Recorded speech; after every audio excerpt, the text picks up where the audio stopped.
봉독하겠습니다.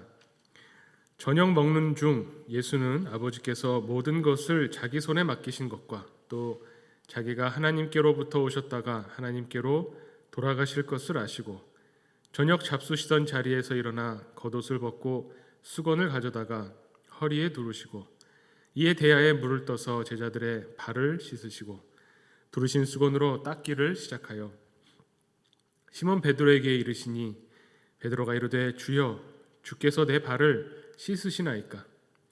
예수께서 대답하여 이르시되 내가 하는 것을 내가 지금은 알지 못하나 이후에는 알리라. 베드로가 이르되 내 발을 절대로 씻지 못하시리이다. 예수께서 대답하시되 내가 너를 씻어주지 아니하면 내가 나와 상관이 없느니라. 시몬 베드로가 이르되 주여 내 발뿐 아니라 손과 머리도 씻어 주옵소서. 예수께서 이르시되 이미 목욕한 자는 발밖에 씻을 필요가 없느니라. 온몸이 깨끗하니라. 너희가 깨끗하나 다는 아니니라 하시니 이는 자기를 팔 자가 누구인지 아심이라. 그러므로 다는 깨끗하지 아니하다 하시니라. 그들의 발을 씻으신 후에 옷을 입으시고 다시 앉아 그들에게 이르시되 내가 너희에게 행한 것을 너희가 아느냐. 너희가 나를 선생이라 또는 주라 하니 너희 말이 옳도다. 내가 그러하다. 내가 주와 또는 선생이 되어 너희 발을 씻었으니 너희도 서로 발을 씻어주는 것이 옳으니라. 내가 너희에게 행한 것 같이 너희도 행하게 하려 하여 본을 보였노라. 아멘.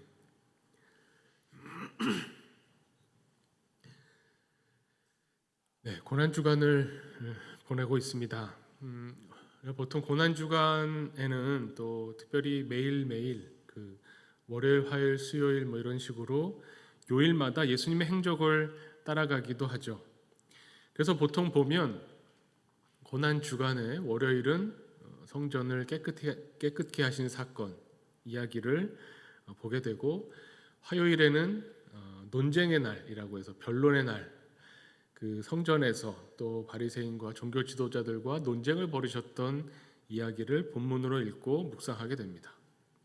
근데 제일 이 고난 주간 안에서 제일 곤란한 날이 언제냐면 수요일입니다. 왜 그런지 아세요? 수요일이 뭐가 없어요. 기록이 없습니다. 그래서 뭐라고 하냐면 수요일을 이름 붙이기를 침묵의 날 이러기도 하고 아니면 음모의 날 이러기도 합니다. 그러니까 예수님과 제자들에 대한 특별한 어떤 이벤트 같은 게 수요일에는 기록되어 있지 않지만 그렇다고 해서 아무 일이 없었던 것은 아니죠. 이때에 가룟 유다를 통해서 제사장들이 예수님의 위치를 파악하려고 했고 그래서 예수님을 어떻게 잡아 죽일까를 서로 계획을 세우고 실행에 옮기는 준비를 했을 거라고 생각이 되죠. 그리고 나서 그 다음 목요일이 되면 보통 목요일과 금요일은 성을 붙입니다. 그래서 성목요일, 성금요일 또 혹은 목요일을 세족 목요일이라고도 부릅니다. 그래서 오늘 요한복음 13장에 나오는 예수님이 제자들의 발을 씻어주신 사건이 목요일로 보통 이야기되고 이 목요일에 사실 많은 일이 있습니다. 이 목요일에 제자들과 유월절 만찬을 하시고 그 다음에 발을 씻어주시고 이날 밤에 잡히시고 재판을 받게 넘겨지신 체포당하신 날이 목요일이죠. 그리고 나면 성금요일은 예수님이 십자가에 달려 죽으신 날입니다. 그리고 토요일은 무덤에 계시다가 이제 주일에 부활하신 주님의 날이 되는 거죠. 그런데 오늘 요한복음을 이렇게 보면서 물론 우리가 거기까지 생각할 필요는 없지만 신학자들에게 있어서 이 요한복음 특히 이 세족 목요일부터 이 세족식부터 참 이 신학자들에게는 아주 곤란한 그 내용들이 요한복음에 담겨 있습니다. 아시는 것처럼 마태복음, 마가복음, 누가복음은 공관복음이라 그래서 마가복음이 제일 먼저 쓰여졌지만 이후에 비슷한 시기에 마태복음과 누가복음이 같이 쓰여지고 한참 뒤에 요한복음이 기록이 되었죠. 그러다 보니까 요한복음에 어떤 나오는 시간 개념은 이 시간은 그 앞에 나오는 공관복음서들이 히브리식 그 시간 계산법을 쓴다면 이 요한복음은 로마식 그 시간 계산법을 쓴다고 이야기됩니다. 그러니까 히브리식 시간 계산은 뭐냐면 하루가 언제 시작하냐면 저녁부터 시작해요. 그래서 안식일을 지킨다고 할 때 우리가 알고 있는 상식으로는 금요일 저녁부터 시작을 해서 토요일 저녁 때까지가 온전한 안식일입니다. 그런데 로마식으로 따지면 그때가 그 시작이 아니라 우리가 알고 있는 것처럼 이제 12시부터 자정부터 시작이 되죠. 이렇게 시간도 차이가 나고 뭔가 이제 기록에 있어서도 요한복음은 중점을 두고 있는 게 어디냐면 예수님이 어떤 분인가를 보여주는 데 있어서 세례 요한의 입을 빌려서 보라 세상 죄를 짊어지고 가는 하나님의 어린 양이로다. 예수님은 어떤 분인가를 소개할 때에 예수님을 하나님의 어린 양으로, 특별히 십자가 사건과 관련하면 유월절 어린 양으로 이야기를 합니다. 그러다 보니까 예수님이 십자가에 달려서 죽으신 날 마침 유월절 어린 양을 잡아서 먹는 날, 그러니까 어린 양이 죽임당하는 날과 예수님의 십자가에서 죽으신 날을 맞추려고 합니다. 제가 이 말씀을 드린다고 해서 그러면 공관복음과 요한복음이 시간이 다르고 날짜가 다르고 그래서 이게 사실이 아닌 건가? 사실이냐 아니냐의 문제가 아니라 공관복음서와 각 복음서들이 강조하고 있는 부분이 조금씩 차이가 있다는 겁니다. 어디에 더 관심을 두느냐를 가지고 이야기를 전개해 나가는 거죠. 특히 요한복음은 그 마지막 부분에 요한복음 마지막 21장에 보면 왜 요한복음을 썼는지가 명백하게 나와 있죠. 예수님이 어떤 분인가를 우리에게 알려주고 그냥 예수님은 이런 분이다 라고 우리에게 던져주는 것으로 끝나는 것이 아니라 예수님은 이런 분이시기 때문에 우리가 예수님을 믿어야 된다. 예수님을 알려주고 예수님을 믿게 하려고 이 요한복음을 기록한 겁니다. 모든 것의 핵심이 포인트가 여기에 맞춰져 있죠. 오늘 13장 말씀도 사실 우리 3절부터 읽었지만 제가 이 세족식에 한정하려고 3절부터 읽었지만 사실 요한복음 13장부터 시작되는 이후에 쭉 벌어지는 일들이 보면 이 13장 1절 말씀이 굉장히 중요합니다. 제가 한번 읽어보겠습니다. 유월절 전에 예수께서 자기가 세상을 떠나 아버지께로 돌아가실 때가 이른 줄 아시고 세상에 있는 자기 사람들을 사랑하시되 끝까지 사랑하시니라. 여기에서 특이한 게 뭔가요? 때라는 말이 나오죠. 이 요한복음 제일 앞에 2장에 보면 예수님의 첫 번째 기적이라고 이야기되는 게 가나 혼인잔치입니다. 가나 혼인잔치에서 예수님이 물을 포도주로 만드는 기적을 보여주셨잖아요. 그런데 그때 예수님께 요청한 사람이 예수님의 어머니 마리아죠. 마리아가 와서 이만저만해서 우리가 이제 포도주가 떨어졌다. 어떻게 하면 좋겠냐. 이럴 때 예수님 뭐라고 하십니까? 왜 나한테 와서 이런 말씀하십니까? 아직 내 때가 이르지 않았습니다라고 하잖아요. 요한복음 앞부분에는 예수님의 때가 아직 아니라고 하시다가 이제 드디어 13장에 오니까 예수님이 때가 이르렀다는 겁니다. 때가 이르렀습니다. 이제 이 때는 어떤 때냐면 예수님이 어떤 분인가가 드러나게 되는 때죠. 이 13장 1절 그리고 우리가 읽은 3절에도 나오지만 3절에도 이제 예수님이 볼 때 아버지께서 모든 것을 자기 손에 맡기신 것과 여기서 예수님 말씀하시는 이 때가 이르렀다라고 하는 것의 아주 구체적인 표현이 뭐냐면 하나님이 모든 것을 예수님의 손에 맡기셨고 자기가 하나님께로부터 오셨다가 하나님께로 돌아가실 것을 알았다라고 이야기합니다. 굉장히 이게 중요한 이야기입니다. 요한복음이 가르쳐주고 있는 예수님은 이거 뭐 다른 복음서와 비교하거나 맞고 틀리다를 말씀하는 게 전혀 아니라 우리가 요한복음에 집중해서 요한복음이 보여주고 있는 예수님, 요한복음은 예수님은 이런 분이다라고 하는 것을 소개하는 데 있어서 예수님은 본인이 어떤 사람인지를 알고 계셨다는 거죠. 어떻게 표현할까요? 우리가 보통 이야기하면 정체성, 자기 정체성에 대한 인식이 명확하셨고 자기 정체성에 대한 이 부분을 제자들에게 이제 알려줄 때가 되었다고 또 세상에 알려줄 때가 되었다고 이때 생각하셨다는 겁니다. 예수님의 자기 정체성이 뭡니까? 오늘 13장에 보면 예수님은 이 땅에 그냥 이 땅에 오신 이유가 그냥 태어났으니까 산다. 우리는 보통 그렇게 되지만 예수님은 그런 분이 아니시죠. 예수님이 생각하기에 예수님 자신은 하나님께로부터 왔다가 다시 하나님께로 돌아가야 되는 그런 분입니다. 굉장히 이게 중요한 정체성이죠. 하나님이 보내서 하나님께로부터 와서 이 세상에 머물렀다가 다시 하나님께로 돌아가야 되는 겁니다. 이 세상에서의 죽음이 끝도 아니고 이 세상에서 죽는다고 하는 것이 원하지 않는데 죽임당하는 것이 아니라 십자가를 지고 죽는다고 하는 것이 하나님의 뜻을 이루어드리는 것이라는 명백한 의식이 있으셨다는 거죠. 그 일을 다 마치면 다시 하나님께로 돌아가야 되는 존재, 그분이 바로 예수 그리스도입니다. 이것을 예수님께서 이때 아시고 생각하시고 이제 제자들에게 보여주시는 겁니다. 때가 찼기 때문에, 때가 이르렀기 때문에 예수님이 어떤 분이시다라고 하는 것을 제자들에게 보여주셨다라고 요한복음이 증언하면서 끝까지, 예수님은 끝까지 자기 사람들, 제자들을 사랑하셨다라고 이야기를 하는 거죠. 그래서 보여주시는 것이 이 사랑의 표현을 발을 씻는 것으로 보여주십니다. 예수님이 보여주시는 이 발을 씻는, 제자들의 발을 씻으셨다고 하는 이 사건에 대해서도 해석이 참 많습니다. 기본적으로는 지금도 그렇지만 우리가 다른 사람의 발을 씻는다는 것은 사실 보통 일은 아닙니다. 부부 사이에나 있을 법한, 요즘 같으면 혹은 부모 자식, 아니면은 몸이 거동하기 불편한 사랑하는 가족을 섬길 때, 간호할 때, 이럴 때 나타나는 건데, 당시로 보면 이 샌들을 신고 다녔기 때문에 발이 굉장히 더러웠다고 하죠. 그래서 보통은 주인이 종에게 발을 씻기도록 하는데, 이 너무나 어떻게 보면은 여러 가지 의미로 발을 씻는다는 것이 보통 일이 아니어서 유대인으로서 종은 이걸 거절할 수도 있었다고 할 정도죠.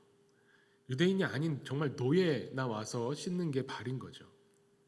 그런데 여기서 예수님이 마치 그 노예의 모습처럼, 종의 모습처럼 제자들의 발을 씻어 주실 때에 이때 제자들이 다 놀랬을 겁니다. 엄청나게 놀랬을 것이고 이게 무슨 일인가, 있을 수 없는 일이다라고 생각했을 텐데, 거기에서 확실히 베드로는 특출나게도 예수님, 내 발을 씻지 못하십니다 라고 드러나게, 다른 제자들이 다 알 수 있도록 거절했다는 겁니다. 여기에 대해서 예수님이 내가 너를 씻기지 않는다면, 네가 지금 나로 하여금 이 발 씻는 것, 이 일이 있지 않다면 나와 상관이 없다라고 이야기하시죠. 예수님의 이 말씀 때문에 어떻게 보면 8절에 나오는 내가 나와 상관이 없느니라 하는 이 말씀 때문에 예수님이 보여주시고자 하는 이 세족의 의미가 뭔가가 드러나는 거죠. 예수님이 이것을 알려주기를 원하셨습니다. 12절에도 보면 발을 씻으신 후에 옷을 입으시고 다시 앉아 그들에게 이르시되 내가 너희에게 행한 것을 너희가 아느냐? 이제부터 알려주시기를 원하는 거죠. 몸으로 보여주시고 그 다음에 알려주시는 겁니다. 알아야 된다라는 말과 같은 거죠. 예수님이 이 13장, 요한복음 13장에 이 나오는 메시지는 너무나 분명합니다. 예수님이 어떤 분인가, 그 예수님을 우리가 알게 된다면 그 예수님을 그리고 믿어야 된다는 것, 예수님이 알려주시고자 하는 것을 세족으로 표현하셨다는 것. 그런데 이 세족에 담긴 의미는, 그래서 우리가 해석할 때 보통 발을 씻는 것은 더러운 것을 씻는 거죠. 그러니까 우리의 더러운 죄를 예수님이 씻어주셨다. 아주 명백하고 첫 번째 떠오르는 해석입니다. 그리고 그 죄를 씻어주시는데 우리가 스스로 내 발을 닦은 것이 아니라 예수님이 우리의 발을 닦아주셨잖아요. 예수님이 우리의 죄를 짊어지고 대신 우리의 더러움, 우리의 죄를 씻어주시는 거죠. 대속의 어떤 그 메시지가 담겨 있는 겁니다. 신학적인 의미로 해석을 해보면 세족은 그래서 대속의 의미가 강하죠. 그런데 재밌는 거는 이 세족은 이 교회 안에서 성례전으로 들어오진 않았죠. 요한복음에는 이상하게 그 성만찬이 기록되어 있지 않습니다. 요한복음을 쓴 사람이 성만찬을 몰라서 그랬을 리가 없죠. 이미 앞에 마가복음, 마태복음, 누가복음에서 예수님이 정해주신 너희가 먹고 마실 때마다 이것을 기념하라고 하신 이 성례전, 성만찬의 예전이 교회의 역사 가운데 이 요한복음 쓰여지기 전까지 교회에서 계속 반복되었고 예식으로 자리 잡았을 겁니다. 모를 리가 없죠. 그런데 그 부분이 담겨져 있어야 할 부분에 성만찬을 빼고 세족을 넣어놨어요. 성만찬은 훨씬 종교적인 의미가 강하죠. 예전적인 의미가 강합니다. 보통 사람이 볼 때는 똑같은 빵이고 똑같은 포도주인데 우리는 이것을 먹고 마실 때에 예수 그리스도의 몸이라고 하고 예수 그리스도의 십자가의 보혈이라고 합니다. 새 언약의 피라고 이야기하죠. 그러면서 그것을 먹고 마시면서 예수님을 떠올립니다. 제자가 된다고 하는 예식이 성만찬 예식이 됩니다. 그런데 세족은 그렇지 않아요. 저는 보면 세족은 훨씬 종교적인 의미라기보다는 윤리적 의미를 많이 담고 있는 것처럼 보이죠. 다른 사람의 발을 씻어준다는 것은 섬김의 의미고, 너희가 오늘 말씀처럼 내가 본을 보였으니까 너희도 서로 발을 씻어줘라, 발 씻는 것 정도는 할 수 있는 겁니다. 성만찬은 예수님의 살과 피라는 것 때문에 나를 대신해서 죽으신, 십자가에서 몸을 찢으신 예수님의 죽음에 관해서 직접적으로 떠올리게 되지만, 세족은 조금 인품이 훌륭하고 겸손하면 그 퍼포먼스로라도 보여줄 수 있는 발 정도는 씻어줄 수 있지 않나. 그러면서 굉장히 이 세족을 윤리적인 측면에서 바라보게 되는 거죠.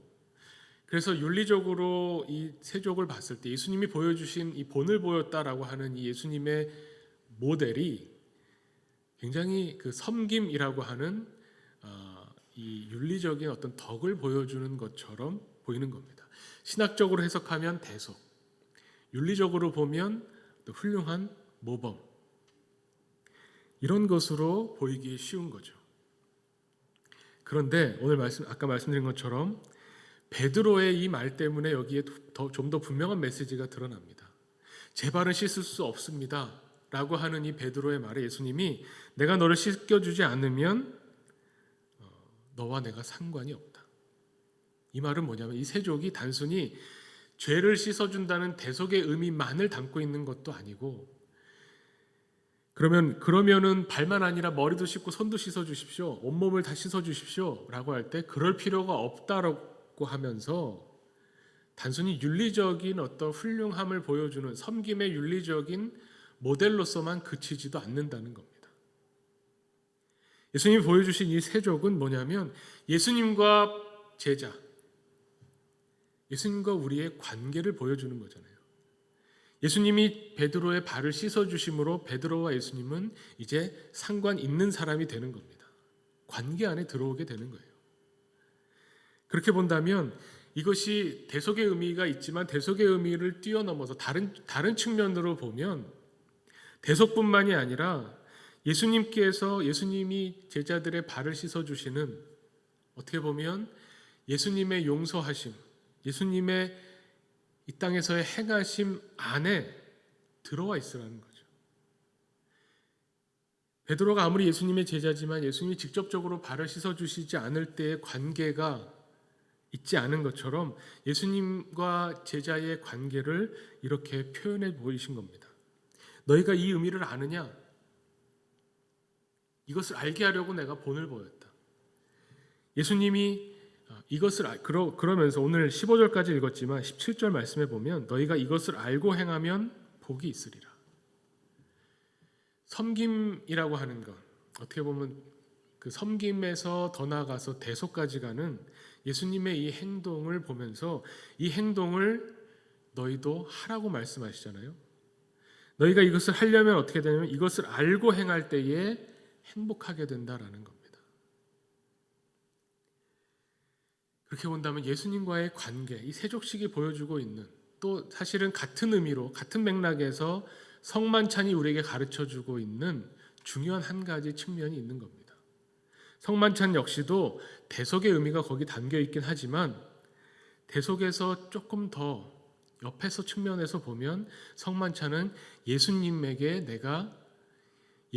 내 안에, 내가 예수님 안에 들어간다고 하는 참여와 관계를 이야기하는 겁니다.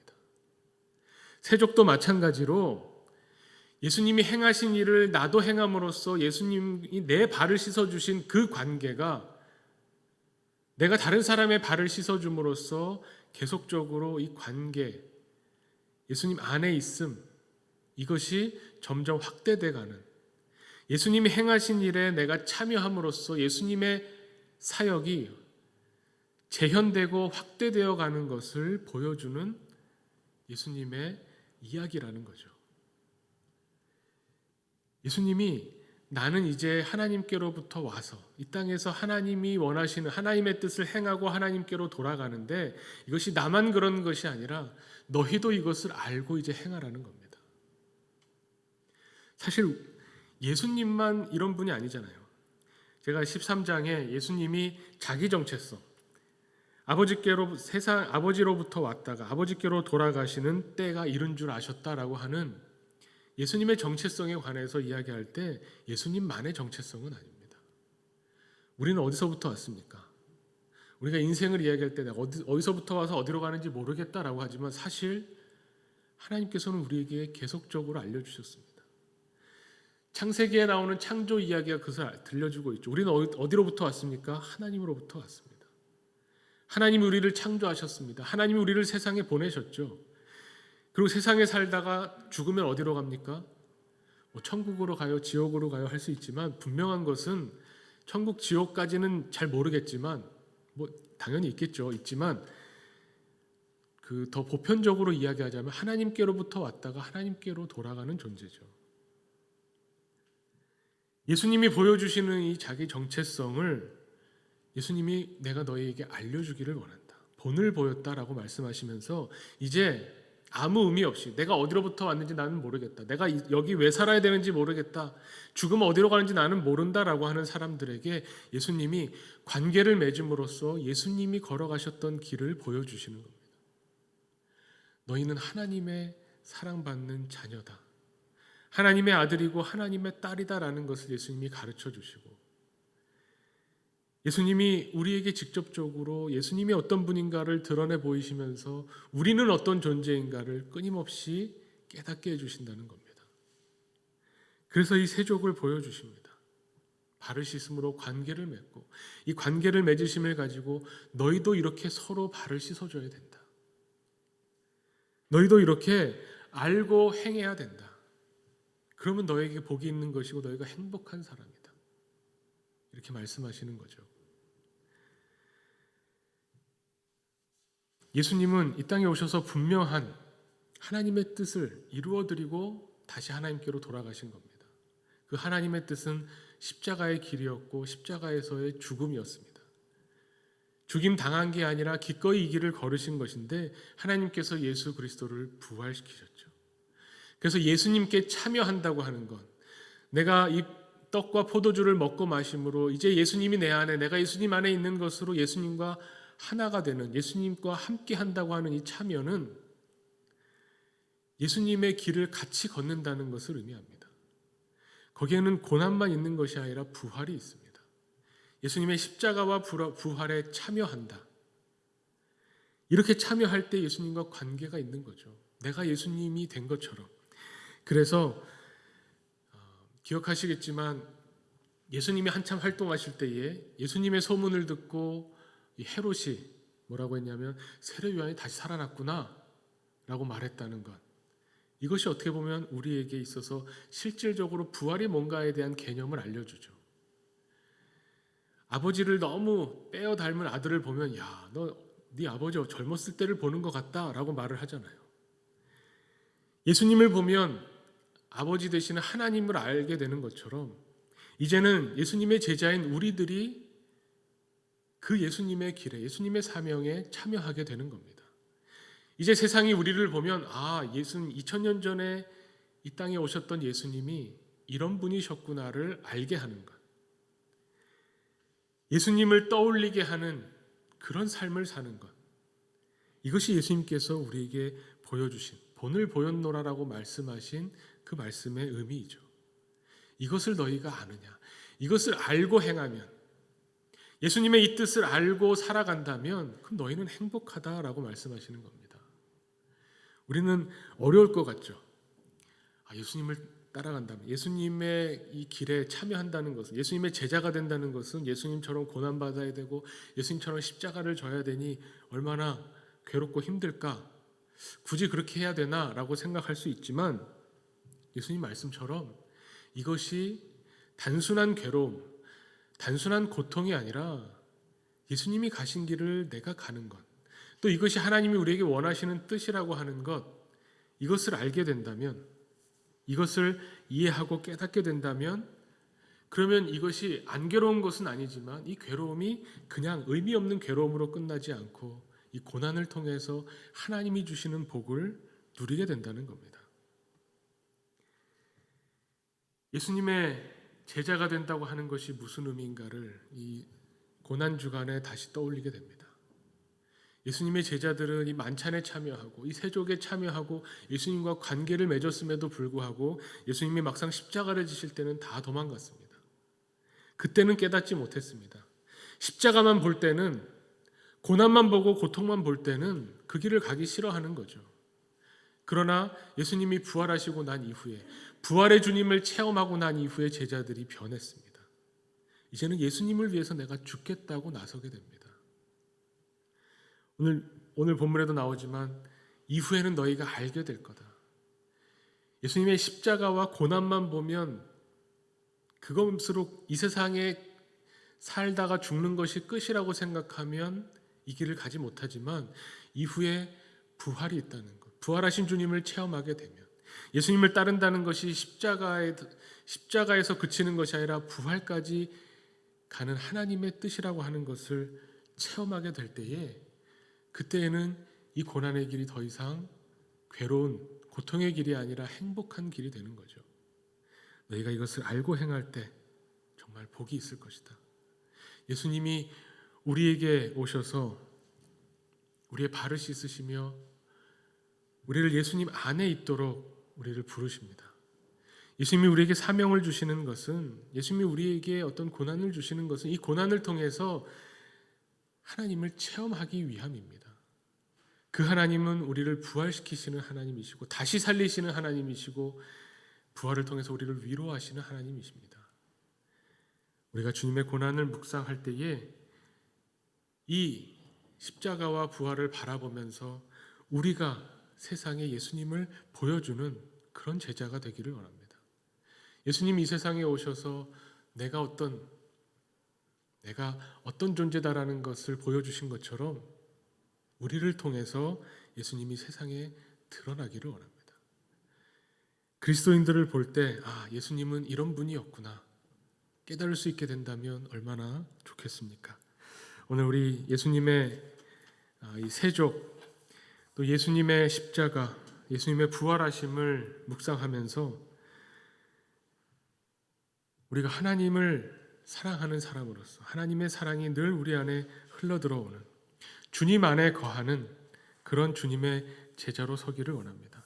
예수님이 본을 보여주신 것처럼 예수님이 이 땅에 사셨던 그 예수님의 행적을 우리도 따라가며 하나님을 바라보기를 원합니다. 이 시간에 함께 오늘 말씀 묵상하면서 기도의 시간을 갖겠습니다. 함께 기도합니다.